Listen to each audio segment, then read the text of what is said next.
2028 সাল থেকে উসমান হাদিকে পাঠ্যপুস্তকে অন্তর্ভুক্ত করা হচ্ছে তার বীরত্বগাথা। আসলে তার বীরত্বগাথাটা কি?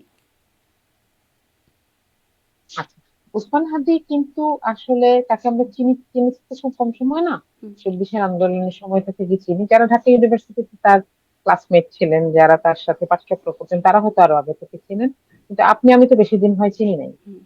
এবং ওই আমরা আসলে যদি সময়টা বলি থেকে মানুষ চেনে 24-এর আন্দোলনের পর থেকে তাকে, তাকে চিনি। আন্দোলনের সময় যারা প্রমিনেন্ট ফেস হিসেবে আমরা যেমন নাহিদ, আসিফদেরকে দেখতাম, হাসনাত, সার্জিসদেরকে দেখতাম, ওভাবে আমরা ওসমান হাদিকে দেখি নাই। ছিলেন নিশ্চয়ই, চোখে পড়ে নাই। আচ্ছা, আমি দেখেছি খুব কম হুম, কম সময়, কারণ ঢাকা ইউনিভার্সিটিতে আন্দোলনে আমি যেহেতু একটা ফুল টাইম জব করি, আমি খুব যাই নাই। কয়েকদিন গিয়ে আমি ওসমান হাদিকে দেখেছি এবং বিভিন্ন আন্দোলনে ছিলেন। বিশেষ করে খুব সম্ভবত এটা 18-তে একটা আম, কোটা ওই যে আন্দোলন। কাওয়ালি কাওয়ালি আচ্ছা, আচ্ছা, আচ্ছা, সম্মেলন আচ্ছা। না, হ্যাঁ, হ্যাঁ, হ্যাঁ। সরি 18-তে না, 23-এ একটা কাওয়ালি সন্ধ্যা হওয়ার কথা, কাওয়ালি নাইট হওয়ার কথা ছিল, এটা ছাত্রলীগ ভাঙচুর করে ঢাকা ইউনিভার্সিটি, সেটা হতে দেয় না, তখন আমি উপস্থিত ছিলাম। তো ওই সময়ই আমার ওসমান হাদিকে চেনা, এবং এটা শাহবাগের মোড়েই ওই জায়গাটাতেই হুম, ছিল আসলে। যাই হোক, তো কিন্তু আমরা এটা দেখছি যে তার লেখা কিংবা তার বলে যাওয়া কথার মধ্যে একটা ফিলোসফি আছে। হুম। এখন আমি আসলে জানি না যে সরকারের প্ল্যানটা কি, তারা কতটুকু এখানে 2028 রাখবেন। শিক্ষাবর্ষ থেকে আমি চাইবো সম্ভবত যে, পঞ্চম শ্রেণীর বইয়ে। জি। আচ্ছা, আমি চাইবো যে উসমান হাদি যে ফিলসফির কথা বলতেন, বাংলাদেশের যে সাংস্কৃতিক বিপ্লবের কথা বলতেন, যেটা ঠিক একটা মাঝখানে দাঁড়িয়ে আছে, ধর্মীয় পরিচয়, মাটির পরিচয়, দুইটাকে দুই হাতে ধরে একটা সহাবস্থানের জায়গায় দাঁড়িয়ে আছে। সেই ফিলোসফিটা পাঠ্যপুস্তকের মাধ্যমে যদি আসে, তাহলে সেটাকে আমি সাধুবাদ জানাতে চাই। জি। মানে একটা ফিলোসফির কথা বলছেন। মানে এইখানে আ ওসমান হাদির বীরত্বগাথা থাকবে আসলে পাঠ্যপুস্তকে, যেটা আমরা দেখতে পাচ্ছি গণমাধ্যম সূত্রে বা সেই মানে সরকারের সূত্রে জানতে পাচ্ছি। সেই ফলে বারবার প্রশ্ন জাগে যে তার বীরত্বগাথা, মানে বীরত্বগাথায় তো অনেকেই ছিলেন। একজন তাইম নিহত হলেন। মানে অনেকেই আছেন, ইয়ামিন, তাহিম, অনেকের নামই আমরা জানি বা জানিও না অনেকের নাম। তারা আছেন। ফলে ওসমান হাদি জি, বিশেষ জি। করে কেন যিনি যে শহীদ হলেন, মানে দেখেন, তিনি তাকে আবু সাইদ ছাড়া কি হুম, বেগম রোকেয়া বিশ্ববিদ্যালয়ে আরেকটু স্বাধীনতাকামী আর কেউ ছিল না? আমরা কেন আবু সাইদকে দেখে এত আইকনিক। বেশি উদ্বেলিত হুম, হলাম? Yes. তাহলে এই আইকনিক জায়গাগুলোকে আমাদেরকে ড্রেস করতে হয় কেন? কারণ তাদের চারপাশেই থাকে মানে আরো ওসমান অনেকগুলা হাদি গল্প, আইকনিক কেন? মানে তাই তার না? বীরত্বগাথাটা আইকনিক কেন? বলছি, ওসমান হাদিকে যেভাবে হত্যা করা হলো, হুম, সেখান থেকে বোঝা যায় যে ওসমান হাদি ইম্পর্টেন্ট ছিল। এবং আপনি যখন ইনকিলাব মঞ্চের কাজগুলো দেখবেন, আমি ফিলসফি বলতে ইনকিলাব মঞ্চের কালচারাল ফিলসফিকেই বুঝিয়েছি, সেইগুলো দেখবেন, তখন আমাদের কাছে সেটা স্পষ্ট হয়ে যায়। কিন্তু আমি কোনোদিন চাইবো না যে এই যে আমরা যেরকম পাঠ্যপুস্তকে মুজিব বন্দনা দেখে দেখে বড় হয়েছি, এখানে শুধু ব্যক্তি উসমান হাদির কথা থাকে। আমি চাইবো ব্যক্তি উসমান হাদির সাথে সাথে তার ফিলসফির কথাও থাকে। আমার সন্তানকে আমি সেটা শেখাতে চাই। হুম। জি। কিন্তু এই যে ব্যক্তি ওসমান হাদি তাকে হত্যা করা হলো, মানে তিনি খুবই ইম্পর্টেন্ট একজন ব্যক্তি ছিলেন বা তার গুরুত্বপূর্ণ ভূমিকা ছিল।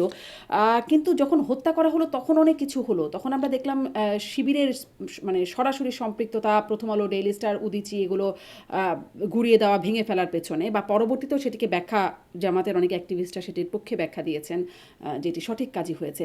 কিন্তু তারপরে যখন মমতা বন্দ্যোপাধ্যায়ের মুখ থেকে আমরা শুনলাম যে এখানে আসলেই ভারতের সম্পৃক্ততা, ভারতের স্বরাষ্ট্রমন্ত্রীকে সরাসরি তিনি অভিযুক্ত করছেন যে কাকে দিয়ে খুন করিয়েছেন সেটা তিনি জানেন। তারপরে কেন জামাত সেভাবে কোনো মানে সেই সে তখনকার যে প্রতিক্রিয়া, তার সিকি ভাগও দেখলাম না, কোনো আনুষ্ঠানিক বিবৃতি, আনুষ্ঠানিক ব্যাখ্যা চাওয়া কিছুই কেন হলো না? আমরা ব্যাখ্যা চেয়েছি আনুষ্ঠানিক। এবং আমরা সংসদেও বলেছি। জি, আমরা আনুষ্ঠানিকভাবে বলেছি। এবং এখানে এই প্রশ্নটা সরকারের জন্য প্রযোজ্য। দেখেন, বিএনপি বলেন, জামাত বলেন, এখন তো সরকার, হুম, তাই না? আপনি সরকারটাকে কখনো বিএনপি সরকার বলতে পারবেন না, শুধু এটা বাংলাদেশের সরকার। তা বাংলাদেশের প্রধানমন্ত্রী তিনি শুধু বিএনপি প্রধানমন্ত্রী না। সুতরাং সরকারের পক্ষ থেকে এখন এটা চাওয়া উচিত। জামাত তো এটা সবসময় দাবি করেছে, শুধু একমাত্র উসমান হাদির জন্য না তো, প্রত্যেকটির জন্য দাবি করেছে। এবং শিবির সবগুলোকে বলেছে, কিন্তু এখন আমাদেরকে আসলে এটার জন্য স্পেসিফিক্যালি সরকারকে বলতে হবে। একটা নির্বাচিত সরকার এসে গেছে কিন্তু এবং সেটাই আমার সরকারই তার প্রশ্ন, কূটনৈতিক যেই যেই মুভমেন্টের মাধ্যমে এই কাজগুলো করতে হবে। একদমই সেটাই আমার প্রশ্ন, যে যেখানে আমরা দেখেছিলাম একদম জ্বালিয়ে পুড়িয়ে তাণ্ডব রীতিমতো তৈরি হলো, যতটুকু করা দরকার তার চেয়ে অনেক অনেক বেশি মাত্রায় দেখা গেল, অনেক ক্ষতি হয়ে গেল, তার মানে এত মানুষ অ্যাগ্রেসিভ হয়ে গেল, তার মধ্যে শিবিরের মানুষজনের একদম সরাসরি সম্পৃক্ততা, সরাসরি নির্দেশনা দেখা গেল, তাদের বিরুদ্ধেও কোনো ব্যবস্থা নেওয়া হলো না। এখন একদম যাদের দিকে অভিযোগ করা হচ্ছে তারা স্বীকার করছে একরকম, মানে একটা পক্ষের মধ্যে দেখা যাচ্ছে, কিন্তু তখন জামাতের পক্ষ থেকে আমি দেখিনি কোনো আনুষ্ঠানিক বিবৃতি, কোনো আনুষ্ঠানিক ব্যাখ্যা চাওয়া। তিনি বলেছেন যে এই বিষয়ে সরকারকেই বলতে হবে, কিন্তু মানে আনুষ্ঠানিকভাবে ব্যাখ্যা চাওয়া এই বিষয়গুলো, মানে কোনো রকমের সরব না না, হওয়া, দেখেন এটা কিন্তু চোখে পড়া, বেমানান। আপনি চোখে যেটা পড়েনি। বলছেন, এটা কিন্তু বেমানান। কূটনৈতিক ব্যাপারে একটা দল কথা বলার চাইতে সরকার কথা বলা উচিত। তো তখন আমাকে কেন সেটার হলো, জন্য তখন অপেক্ষা কেন হলো করতেই এত হবে। কিছু দেখেন, বেমানান কাজগুলো? অনেক কিছু হয়েছে। প্রত্যেকটা পক্ষকে ব্লেম করেছে। একজনের একটা ফেসবুক স্ট্যাটাস, সে জাহাঙ্গীরনগরে বসে একটা ফেসবুকে স্ট্যাটাস দিয়েছে, সেটা দিয়ে যে শিবির পুরা দায়ী প্রথম আলো আক্রমণের জন্য। হুম হুম। এটাও করা হচ্ছে। আমার কথা হচ্ছে যে এদেরকে ধরেন, শাস্তি দিবেন। আমি সরকারের কাছে বলবো যে যারা তাই সিসি ক্যামেরা ফুটেজ আছে তাদেরকে ধরেন এবং শাস্তি দেন। সে আমার দলের কেউ হলে আমার কোনো অসুবিধা নেই, তাকে শাস্তি দেওয়া উচিত। হুম। যে কোনো ধরনের এই ধরনের ভায়োলেন্সকে আমি উৎসাহিত করি না দলগত ভাবে। কেউ যদি পার্সোনালি সেখানে গিয়েও থাকে তাহলে তার শাস্তি হওয়া উচিত। এটা কেন হচ্ছে না? হাদির কথা ধরেন, ওমর হাদি তার ভাই, তিনি অভিযোগ করছেন জামাত ইসলামের আমিরের একজন পিএস এর সাথে সংযুক্ত ছিলেন, অন্তর্বর্তী সরকারের উপদেষ্টারা ছিলেন, মানে সম্পৃক্ততার কথা বলছেন, এমনকি বিএনপির মন্ত্রী এমপিদের মধ্যে অনেকে আছেন। মানে এগুলো নিয়েও তো কোনো কথা হলো না, কেউ তো এগুলো নিয়ে কোনো কিছু, এমনকি আমি আমার অনুষ্ঠানে একজন ভারতীয় সাংবাদিক, প্রেস ক্লাব অফ ইন্ডিয়ার সাবেক সভাপতি, তাকে আমি প্রশ্ন করছিলাম যে ভারতে কেন এই বিষয়ে কেউ কিছু বললো না, স্বরাষ্ট্রমন্ত্রীকে সরাসরি অভিযোগ করলেন। তিনি বললেন যে আমি এটা যখন প্রেস ব্রিফিং হবে আমি তাকে জিজ্ঞাসা করব। তিনি জিজ্ঞাসা করলেন রণধীর জয়সওয়াল, আচ্ছা, যিনি বিবৃতি মানে কথা বলেন, তিনি বললেন যে এইটি তিনি শোনেনি নাই, মানে সব পক্ষ একরকম মিলেঝিলে চেপে গেল বিষয়টা, যাকে নিয়ে এত বেশি মাতামাতি হয়ে গেল, এত বীর, এত মানে বা এত তাণ্ডবও হয়ে গেল, এখন সব পক্ষ চুপসে গেল। না, কোনো পক্ষ চুপসে যায়নি। আপনি যদি রাত আমি যখন বাসায় আসছিলাম আজকেও 12:30টার সময়, হুম। তখনও দেখে আসছি যে উসমান হাদির কবরের সামনে কিছু মানুষ দাঁড়ানো, দোয়া করছে। হ্যাঁ, কেউ আসলে ভুলে যায় নাই। তো আপনি যেটা বলছেন সেটা, ওমর হাদির অভিযোগটাকে যদি ধোপে টিকতে হয় তাহলে সেটা অভিযোগ হতে হবে। তাকে বলতে হবে কে কে চেপে গেলেন কেন।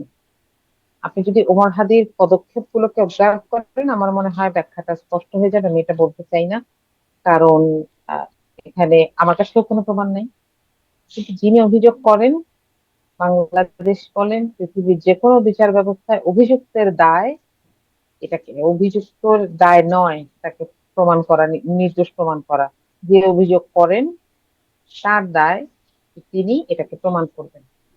ওমর হাদিকে এটা প্রমাণ করতে হবে এবং তিনি বিচারিক প্রক্রিয়ায় আসতে হবে।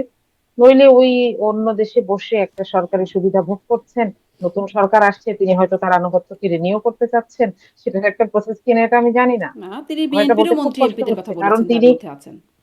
হ্যাঁ হ্যাঁ, ওইটারই একটা কনসিকুয়েন্সেস ছিল। এরপরে সেটা আমাদের কথা বলেছেন এটাকে একটু নিউট্রালাইজ করার জন্য।